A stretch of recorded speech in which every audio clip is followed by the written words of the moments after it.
আজকে ভারতের ৭৭তম প্রজাতন্ত্র দিবস। আর এই দিবস উপলক্ষে আমাদের বিদ্যালয়খানা মানে আমাদের যে হোস্টেল রয়েছে সেটা খুব সুন্দর করে ছেলেরা সাজিয়েছে এবং প্রত্যেকটা সুতোগুলো তারা সুন্দর সুন্দর করে কালারিং করেছে এবং এখান থেকেই স্যারেরা হেঁটে যাবেন, সমন্বয় ব্যক্তিরা হেঁটে যাবেন এবং হেঁটে গিয়ে এই যে ছোট্ট একটা জায়গা করা হয়েছে যেখানে মাঝখানে রাখা হয়েছে পতাকা এবং এই পতাকা উত্তোলন করা হবে কিছুক্ষণের মধ্যেই।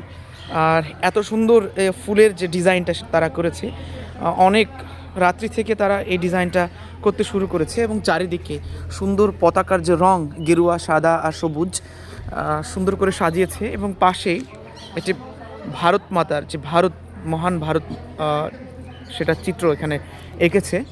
তো এই মুহূর্তে আমাদের এই হোস্টেলটা ভীষণই সুন্দর লাগছে, সাজো সাজো রব।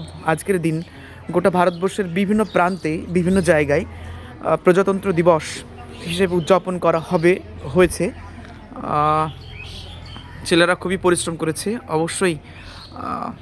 তারা আজকের দিনের যে মূল্যবোধ, আজকের দিনের যে গর্ব আমাদের কাছে সংবিধান রচিত হয়েছে সেটা তাদের কাছে উন্মোচন করা আমাদের জাতীয় কর্তব্য। এটা সমস্ত ভারতবাসীর কাছে আজকের দিনটি অত্যন্ত স্মরণীয় একটি দিন।